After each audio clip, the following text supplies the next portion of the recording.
नमस्कार दर्शक बंधु मु प्रदीप आपण मानक स्वागत करुच्ची आज आउ एक नुआ भिडियो तो ओडिशार जो पिला माने केवल +2 पास करचंती एवं वर्तमान आपण मानकर जो सिटी एंट्रांस पई फॉर्म बाहरी तो सही फॉर्म आवेदन करिया पई चाहउचंती ताले आज रो भिडियो रे आमे प्रथम रु शेष पर्यंत देखिबा केमिति आपण माने निज मोबाइल ले सिटी फॉर्म आवेदन करि परिबे।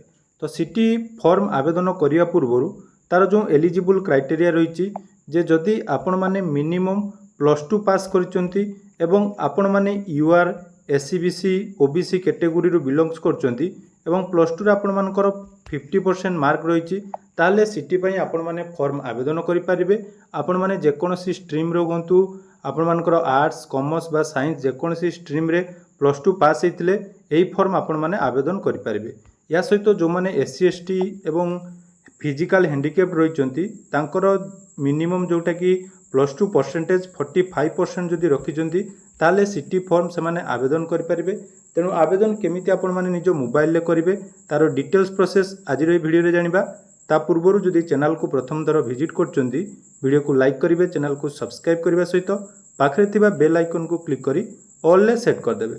तो देखंतु सिटी फॉर्म आवेदन करने पूर्व पिला माने जो माने आवेदन करुचंती तांकर डॉक्यूमेंट गुडी को सर्वप्रथम रेडी कर रखिबे। प्रथम आपण मानकर रहिछि पासपोर्ट साइज रो फोटोग्राफ, 2 नंबर रहिछि आपण मानकर सिग्नेचर, 3 नंबर रे आपण माने जदि एससी एसटी बा हैंडिकैप्ड रो बिलोंग्स करचंती ताले आपण मानकर कास्ट सर्टिफिकेट एवं हैंडिकैप्ड हेतले हैंडिकैप्ड सर्टिफिकेट रो आवश्यकता रहिछि। तेणु आवेदन आपण माने निज मोबाइल ले मध्यम करि पारिबे बा जेकोनोसी ऑनलाइन सेंटर रे मध्यम करि पारिबे। तेणु आवेदन करने समय बहुत किसी जिनिस आपण ध्यान देवाई पड़ो। तेणु वीडियो को जमारू स्किप न प्रथम शेष पर्यंत देखु। तो देखु सिटी फॉर्म रो आवेदन आपण मानकर samsodisha.gov.in ऑफिशियल वेबसाइट रे हम। तेणु आपण माने निज मोबाइल ले जेकोनोसी ब्राउजर रे सर्च करदेबे। देखंतु साम्स ओडिशा मन रखंतु साम्स ओडिशा सर्च करेंगे। तो सर्च कला परे आपण मानकर फास्ट जोटा कि रहिबो एटा रहिछि आपण मानकर आवेदन करिवार जोटा कि लिंक। तो ये क्लिक कला परे देखंतु स्कूल एंड मार्क्स एजुकेशन ले DELED मन रखंतु जो सेकंड ऑप्शन अछि तो सही ऑप्शन ले आपण माने क्लिक करिवे। क्लिक कला परे देखंतु एठी आसिला latest announcement the common application form जोटा कि आपण मानकर सिटी एंट्रेंस पई फॉर्म टी वर्तमान चालू रहिछि। गत काली ठारु आरंभ होई सारछि। तेनु आपण माने निज मोबाइल ले मध्य करि पारिबे। ता सहित जदि आपण माने डिटेल्स जानिया पई चाहुचंती जे आम सिटी रे केते वैकेंसी अछि कोन कोन एलिजिबल क्राइटेरिया ताले एठी आपण माने देखंतु एठी आपण मानकर पीडीएफ मध्ये रहिछि। तो से पीडीएफ रे आपण माने डिटेल्स देखि पारिबे। तो तापर देखंतु जेतेबेले आपण माने करिवे जदि पूर्वरु आपण माने सिटी फॉर्म आवेदन करि नाहंती ताले आपण माने कोन करिवे न्यू स्टूडेंट रजिस्ट्रेशन ऑप्शन ले क्लिक करिवे। देखंतु न्यू स्टूडेंट रजिस्ट्रेशन ऑप्शन ले क्लिक करिवे। क्लिक कला परे एठी आपण मानकर रहिछि तीनोटी जाकी अपडेट दवा पई पड़िबो। गुटी रहिछि name of the student, mobile number, email ID एवं कैप्चा कोड देबे। कैप्चा कोड दे साला परे एठी आपण मानकर जोटा कि रहिछि टिक कला परे आपण मानकर जनरेट ओटीपी ऑप्शन ले क्लिक करिवे। जनरेट ओटीपी ऑप्शन ले क्लिक कला परे आपण मानकर मोबाइल नंबर एवं ईमेल आईडी को जो ओटीपी आसीबो तो सेही ओटीपी सबमिट करी प्रथमे एठी आपण मानकर रजिस्ट्रेशन करिया पई पड़िबो। तेणु मु सर्वप्रथमे हमर एठी रजिस्ट्रेशन कर दउची। तो रजिस्ट्रेशन कर साला परे तो एठी हमर ओटीपी देखंतु मु एठी सबमिट कर देली। ओटीपी सबमिट कर साला परे तापर देखंतु आपण मानकर तळको जोटा स्क्रॉल करिवे गोटे आपण मानकु पासवर्ड देवा पई पड़िबो। तेणु एठी आपण माने निज हिसाब रे पासवर्ड सेट करिवे जेमिति कि आपण मानकर नाम तो नाम सहित गोटे स्पेशल कैरेक्टर एवं किछि नंबर रखि देबे। तो सेही भली भाबरे एठी आपण माने निजर पासवर्ड सेट करिवे। तापर रिसेंट ओटीपी ऑप्शन ले क्लिक करिवे बा जदि आपण मानकर जदि ओटीपी आसिला ताले एठी आपण माने कोन करिवे सबमिट ऑप्शन ले क्लिक करी निजर आईडी प्रथमे क्रिएट करनेबे। तो फाइनली देखंतु एठी हमरो जोटा कि वर्तमान हो जाइए आम स्टूडेंट लॉगिन ऑप्शन ले तापर आपण माने क्लिक करिवे। तो स्टूडेंट लॉगिन ऑप्शन ले क्लिक करी जो मोबाइल नंबर आपण माने देइथिबे सेही मोबाइल नंबर एवं पासवर्ड देबे। कैप्चा कोड देई एठी आपण मानकर लॉगिन करनेबे।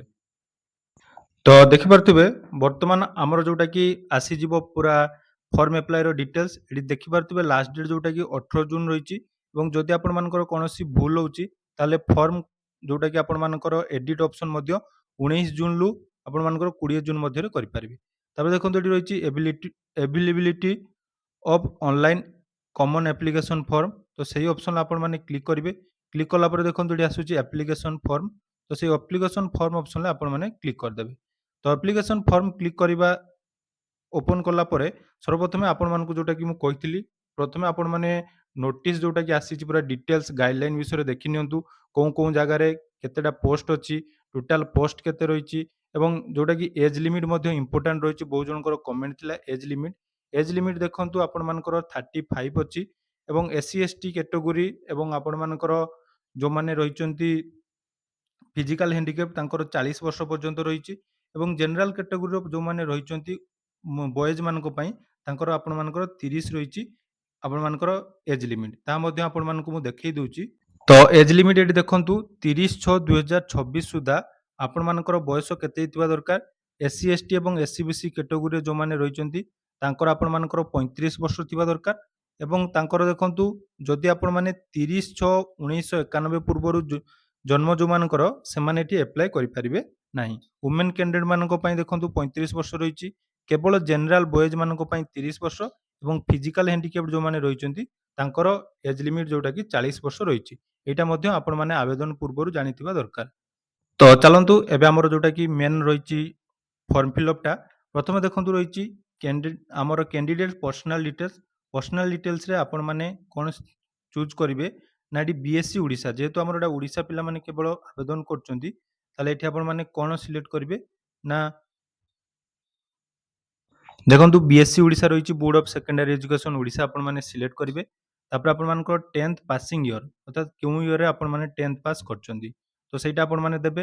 ତାପରେ ଦେଖନ୍ତୁ 10th ପାସ୍ ଯେଉଁ ଆପଣମାନେ କରିଛନ୍ତି ସେଇଟା ଆନୁଆଲ୍ ଏକ୍ଜାମ୍ ଥିଲା ବା ସପ୍ଲିମେଣ୍ଟାରୀ ଆପଣମାନେ ଯେଉଁଟା ଦେଇଛନ୍ତି ତ ଆମର ଆନୁଆଲ୍ ଅଛି ଆନୁଆଲ୍ ଦେଲେ। ତାପରେ ଦେଖନ୍ତୁ ଏଠି ରହିଛି 10th ର ରୋଲ୍ ନମ୍ବର ଦେବେ। 10th ରୋଲ୍ ନମ୍ବର ଆପଣମାନେ ଏଠି ଏଣ୍ଟର କରିବେ। ଇମେଲ୍ ଆଇଡି ଆପଣମାନଙ୍କର ଅଟୋମେଟିକ୍ ଯାଇକି ଆସିଯାଇଥିବ। ତ ଆପଣମାନଙ୍କର ରୋଲ୍ ନମ୍ବର ଦେଇ ନେକ୍ସଟ କଲା ପରେ ଅଟୋମେଟିକ୍ ଆପଣମାନଙ୍କର ଯାଇକି ଦେଖନ୍ତୁ ଏଠି ନାମ, ଆପଣମାନଙ୍କର ମାଙ୍କର ନାମ ଏବଂ ଆପଣଙ୍କର ବାପାଙ୍କର ନାମ ସବୁ କିଛି ଡିଟେଲ୍ସ ଅଟୋମେଟିକ୍ ଆସିଯିବ। ଯଦି ଆପଣମାନଙ୍କର ଆସୁନାହିଁ ତାହେଲେ ସେଠି ଆପଣମାନେ କ'ଣ କରିବେ ମାନୁଆଲି ମଧ୍ୟ ଏଣ୍ଟର କରିପାରିବେ। ତାପରେ ଦେଖନ୍ତୁ ତାପରେ ଆପଣମାନଙ୍କର ଯୋଉଟାକି ରହିଛି ଏଠି ଆଧାର ନମ୍ବର ମଧ୍ୟ ମାଗିଛି। ଆପଣମାନେ ଚାହିଁଲେ ଏଠି ଆଧାର ନମ୍ବର ଦେଇପାରିବେ, ନହେଲେ ଆଧାର ନମ୍ବର ନଦେଲେ ମଧ୍ୟ କୌଣସି ପ୍ରୋବ୍ଲେମ୍ ନାହିଁ। ତାପରେ ଡେଟ୍ ଅଫ୍ ବାର୍ଥ ଆପଣମାନଙ୍କର ଅଟୋମେଟିକ୍ ଯାଇକି ଆସିଯାଇଥିବ। ଜେଣ୍ଡର ଦେଖନ୍ତୁ ମେଲ୍ ମଧ୍ୟ ମେଲ୍ ଫିମେଲ୍ ଯାହା ବି ଆପଣମାନଙ୍କର ଅଛି এটা ଅଟୋମେଟିକ୍ ଯାଇକି ଏଠି ଆସିଯାଇଥିବ। ତାପରେ ଦେଖନ୍ତୁ ଆପଣମାନଙ୍କର ରହିଛି ଏଡିସନାଲ ଡିଟେଲ୍ସ। ଏଡିସନାଲ ଡିଟେଲ୍ସରେ ଏଠି ରହିଛି ରିଜର୍ଭ କ୍ୟାଟେଗୋରୀ।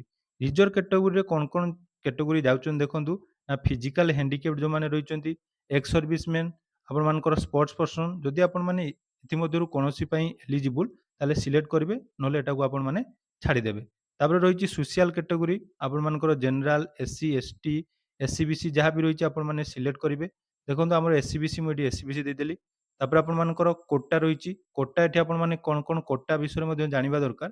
କୋଟା ହେଲା ଆପଣମାନଙ୍କର ଷ୍ଟେଟ୍ କୋଟା, ଗୋଟେ ରହିଛି BIET, ଗୋଟେ ତେଲୁଗୁ, ଗୋଟେ ଉର୍ଦ୍ଦୁ।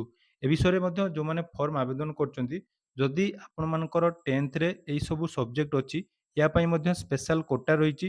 କିନ୍ତୁ ଆମେ ନର୍ମାଲ ଯଦି ଆପଣମାନେ ସିଟି କରୁଛନ୍ତି ଆପଣମାନଙ୍କର ଉର୍ଦ୍ଦୁ ନଥିଲା, ତେଲୁଗୁ ନଥିଲା ବା ସାନ୍ତାଳୀ ନଥିଲା, ଖ୍ରୀଷ୍ଟିଆନ କମ୍ୟୁନିଟିରୁ ଆପଣମାନେ ରହୁନାହାନ୍ତି ବା କନ୍ଧମାଳରୁ ନୁହନ୍ତି ତାହେଲେ ଆପଣମାନେ ଏଟା ଷ୍ଟେଟ୍ ହିଁ ସିଲେକ୍ଟ କରିବେ, ଯୋଉଟାକି ଆପଣମାନଙ୍କର ସିଟି ସ୍କୁଲ ଯେଉଁଗୁଡ଼ିକ ଆପଣମାନଙ୍କ ଜିଲ୍ଲାରେ ଅଛି ସେଠି ପଢ଼ିପାରିବେ। ମେରିଟିଆଲ ଷ୍ଟାଟସ୍ ଦେଖନ୍ତୁ ମ୍ୟାରେଡ୍ ଅନମ୍ୟାରେଡ୍ ଆପଣମାନେ ଦେବେ। ତାପରେ ଗୋଟେ ରହିଛି ଅଲ୍ଟରନେଟ୍ ନମ୍ବର ଆପଣମାନଙ୍କ ଚାହିଁଲେ ଦେବେ, ନହେଲେ ଏଠି ହ୍ୱାଟ୍ସଆପ୍ ନମ୍ବର ମଧ୍ୟ ରହିଛି। ତେଣୁ ଏଠି ଆପଣମାନେ ଏଟା କ'ଣ ସିଲେକ୍ଟ କରିଦେବେ ନା ଆମର ହ୍ୱାଟ୍ସଆପ୍ ନମ୍ବର ଆଉ ଇଏ ଯୋଉଟାକି ସେମ୍ ଅଛି ସେଟା କଲା। ତାପରେ ସେକେଣ୍ଡ ଆପଣମାନଙ୍କର ଦେଖନ୍ତୁ ପ୍ରେଜେଣ୍ଟ ଆଡ୍ରେସ୍। ପ୍ରେଜେଣ୍ଟ ଆଡ୍ରେସ୍ ଆପଣମାନେ ଓଡ଼ିଶାଟି ଦେବେ। ଡିଷ୍ଟ୍ରିକ୍ଟ ଆପଣମାନଙ୍କର ଦେବେ। ତାପରେ ଆପଣମାନଙ୍କର ବ୍ଲକ ଯୋଉଟା ରହିଛି ବ୍ଲକ ଦେବେ। ବ୍ଲକ ଦେଇ ସାରିଲା ପରେ ଆଡ୍ରେସ୍ ଆପଣମାନେ ଏଠି ଫିଲ୍ଅପ୍ କରିନେବେ, ଯୋଉଟାକି ଆପଣମାନଙ୍କର ଏଟ୍ ପୋଷ୍ଟ ଭାଇଆ ଏଟା ଦେବେ, ତା ସହିତ ପିନକୋଡ୍ ଆପଣମାନେ ଏଠି ଏଣ୍ଟର କରିନେବେ। ତାପରେ ସବୁ ଡିଟେଲ୍ସ ଦେଇ ସାରିଲା ପରେ ଯଦି ପରମାନେଣ୍ଟ ଆଡ୍ରେସ୍ ଏବଂ ପ୍ରେଜେଣ୍ଟ ଆଡ୍ରେସ୍ ସମାନ ଅଛି ତାହେଲେ ଏଠି ଆପଣମାନେ ସେ ଅପସନରେ କ୍ଲିକ୍ କରିଦେବେ। କ୍ଲିକ୍ କଲା ପରେ ଓଡ଼ିଆ କ୍ୱାଲିଫିକେସନ୍ ଦେଖନ୍ତୁ ଓଡ଼ିଆ କ୍ୱାଲିଫିକେସନ୍ ଆପଣମାନଙ୍କୁ କ'ଣ ପଚାରୁଛି ଯେ ଆପଣମାନଙ୍କର ଓଡ଼ିଆ ଯୋଉଟାକି 10th ବା +2 ଲେବୁଲରେ ଥିଲା ତାହେଲେ ଏଠି ଆପଣମାନେ ୟେସ୍ କରିବେ। ତାପରେ ଆସିଲା ଷ୍ଟ୍ରିମ୍, ଆପଣମାନେ କେଉଁ ଷ୍ଟ୍ରିମ୍ରୁ +2 ପାସ୍ କରିଛନ୍ତି, ଯେଉଁଥିରେ ରହିଛି ଆର୍ଟ୍ସ, କମର୍ସ ଏବଂ ସାଇନ୍ସ। ତେଣୁ ଯେଉଁମାନେ ଆର୍ଟ୍ସ କମର୍ସରୁ କରିଛନ୍ତି ସେମାନେ ଆର୍ଟ୍ସ କମର୍ସ ଦେବେ, ନହେଲେ ଆପଣମାନେ ଯେଉଁମାନେ ସାଇନ୍ସ କରିଛନ୍ତି ସାଇନ୍ସ ଦେଇଦେବେ। ତାପରେ ଦେଖନ୍ତୁ ଏଠି ଆପଣମାନଙ୍କର 10th ମାର୍କ ଯୋଉଟାକି ଅଟୋମେଟିକ୍ ନେଇଯାଇଥିବ ଆପଣମାନଙ୍କର ଇଏ ଅନୁସାରେ ଏଡମିଟ୍ କାର୍ଡ଼ର ରୋଲ୍ ନମ୍ବର ଅନୁସାରେ। ତାପରେ ଏଠି ଆପଣମାନଙ୍କୁ କେବଳ +2 ଯାଇକି ଏଡ୍ କରିବା ପାଇଁ ପ୍ଲସ୍ କରିବ। ତେଣୁ +2ରେ ଯାହା ଯାହା ଡିଟେଲ୍ସ ମାଗିଛି ଯେମିତିକି ଆପଣମାନଙ୍କର ଏଠି +2 ଦେବେ, ତାପରେ କୋଉଠି ଆପଣମାନେ ପାସ୍ କରିଛନ୍ତି CHSE ଓଡ଼ିଶା, ପାସିଂ ଇୟର ଏବଂ କେତେ ମାର୍କ ଅଛି ସବୁ କିଛି ଡିଟେଲ୍ସ ଏଠି ଆପଣମାନେ ଦେବେ। ତାପରେ ସେଭ୍ ନେକ୍ସଟ ଅପସନରେ କ୍ଲିକ୍ କରିଦେବେ। ତ +2 ରେ ସେମିତି ଆପଣମାନେ ରୋଲ୍ ନମ୍ବର ଦେଇ ସାରିଲା ପରେ ମାର୍କ ଆପଣମାନଙ୍କର ଅଟୋମେଟିକ୍ ଯାଇକି ନେଇଯିବ। ତାପରେ ସେଭ୍ ଆଣ୍ଡ ନେକ୍ସଟ ଅପସନରେ କ୍ଲିକ୍ କରିଦେବେ। ତ ଯେତେବେଳେ ସେଭ୍ ଆଣ୍ଡ ନେକ୍ସଟ ଅପସନରେ ଆପଣମାନେ କ୍ଲିକ୍ କରୁଛନ୍ତି, ତାପରେ ଦେଖନ୍ତୁ ଏଠି ଓକେ ଅପସନ୍ ଆସିବ, ଆପଣମାନେ ଓକେ କରିଦେବେ। ତାପରେ ଆପଣମାନଙ୍କ ପର୍ସନାଲ ଏବଂ ଏଜୁକେସନାଲ ଇନଫର୍ମେସନ୍ ଯାକି ଦିଆ ସରିଲା। ତାପରେ ଆସିଲା ଆପଣମାନଙ୍କର କ'ଣ ଦେଖନ୍ତୁ, ଏଠି ଆପଣମାନଙ୍କର ଅପଲୋଡ଼ ଫଟୋ ଏବଂ ଅଦର ଡିଟେଲ୍ସ। ତା ଭିତରେ ରହିଛି ଆପଣମାନଙ୍କର ବ୍ୟାଙ୍କ ଆକାଉଣ୍ଟ ନମ୍ବର ଦେବେ, account holder name, IFSC code, branch name, bank name, ସେଇଟା ଆପଣମାନେ ଭଲ ଭାବରେ ଫିଲ୍ଅପ୍ କରିବେ। ଫିଲ୍ଅପ୍ କଲା ପରେ ତାପରେ ଦେଖନ୍ତୁ ରହିଛି ମୋଷ୍ଟ ଇମ୍ପୋର୍ଟାଣ୍ଟ ଯେଉଁଟାକି ଆପଣମାନଙ୍କର ସିଗ୍ନେଚର ଏବଂ ଫଟୋ। ତେଣୁ ଫଟୋ ସିଗ୍ନେଚର ଏଠି ମଧ୍ୟ ଆପଣମାନଙ୍କୁ ଅପଲୋଡ଼ କରିବା ପାଇଁ ପଡ଼ିବ। ଫଟୋ ସିଗ୍ନେଚର ଯେଉଁଟାକି ଫାଇଲ୍ ଆପଣମାନଙ୍କର 100 KB ଭିତରେ ହେଇଥିବା ଦରକାର ଏବଂ ରିସେଣ୍ଟ ଫଟୋଗ୍ରାଫ ଆପଣମାନେ ଦେବେ ଏବଂ ସିଗ୍ନେଚର ଏଠି ଅପଲୋଡ଼ କରିନେବେ। ତ ଫାଇନାଲି ଆମର ଦେଖନ୍ତୁ ଫଟୋ ଏବଂ ସିଗ୍ନେଚର ଯାକି ଅପଲୋଡ଼ ହେଇସାରିଛି। ଫଟୋ ସିଗ୍ନେଚର ଅପଲୋଡ଼ ହେଇସାରିଲା ପରେ ଏଠି ଟର୍ମ ଆଣ୍ଡ କଣ୍ଡିସନ ଅପସନରେ କ୍ଲିକ୍ କରିବେ। ତାପରେ ଦେଖନ୍ତୁ ଏଠି ଆପଣମାନଙ୍କର ସବମିଟ୍ ଅପସନରେ କ୍ଲିକ୍ କରିବା ପାଇଁ ପଡ଼ିବ। ତେଣୁ ଏଠି ସବମିଟ୍ ଅପସନରେ କ'ଣ ଦେଖାଉଛି ନା ଆପ୍ଲିକେସନ ପ୍ରୋସେସ୍ ସକ୍ସେସଫୁଲି ଦେଖାଇଲା। ତେଣୁ ଆପଣମାନଙ୍କର ଯେଉଁଟାକି ସବୁ କିଛି ଡିଟେଲ୍ସ ଏଠି ଦେଖିପାରୁଥିବେ। ପୁଣି ଥରେ ଆପଣମାନେ ୟାକୁ ଥରେ ଚେକ୍ କରିନେବେ।